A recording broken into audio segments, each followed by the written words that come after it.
Hola, som en Sebastià Sansó Jaume i he fet la recerca, la transcripció i l'estudi introductori dels articles que va escriure en Gabriel Alomà a La Veu de Catalunya i que ara han sortit publicats per la nova editorial Moll en el sisè volum de les obres completes, juntament amb altre material com articles publicats al Poble Català o assajos com La pena de mort. D'aquesta darrera part se n'han cuidat en Pere Rosselló Bové, que també és el coordinador de la publicació de tots els volums de les obres completes. Aquesta tasca va començar ja fa anys, perquè de fet el primer volum se va publicar l'any 2000, també per l'editorial Moll. En Gabriel Alomà és un personatge molt interessant i molt important. Ell tenia unes idees d'esquerres, unes idees republicanes, unes idees nacionalistes, unes idees anticlericals i antimilitaristes que, dins una societat com era la mallorquina, ancorada a la dreta, una societat conservadora, va suposar, evidentment, una incomoditat.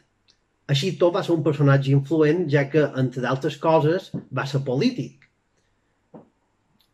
La seva obra és molt abundant i allò que també cal tenir en compte és que va escriure sobretot articles periodístics i els va escriure a mitjans molt diferents i de molt de llocs també diversos, perquè va escriure a premsa mallorquina, però també a premsa de Barcelona, de Madrid, o de Buenos Aires, o del Caire.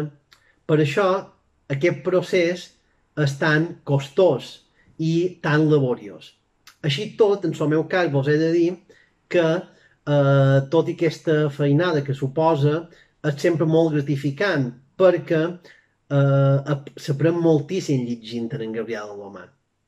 Jo vaig començar la tasca l'any 2005 perquè en el seu moment estava col·laborant amb el catedràtic Jordi Castellanos i en Pere Rosselló cercava algú per poder transcriure i fer aquesta feina de recerca dels articles de La Veu de Catalunya. I en Jordi me va demanar si volia fer aquesta tasca i vaig anar a la Biblioteca de Catalunya a cercar article per article físicament, perquè no és com ara que estan digitalitzats. L'única manera era fer-ho així.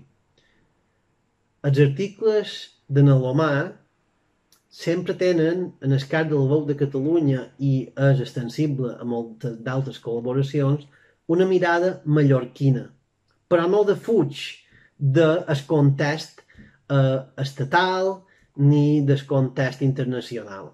I sempre posa el focus en la recuperació i en les relacions lingüístiques, culturals, històriques entre Mallorca i Catalunya.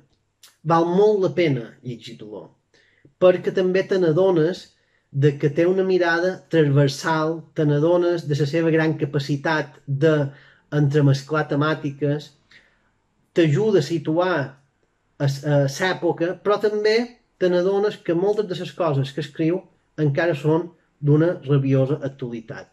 Per tant, vos recomano que llegiu aquest llibre i segur que vos quedareu amb ganes i haureu de llegir la resta de volums que ja han anat sortint durant aquests anys.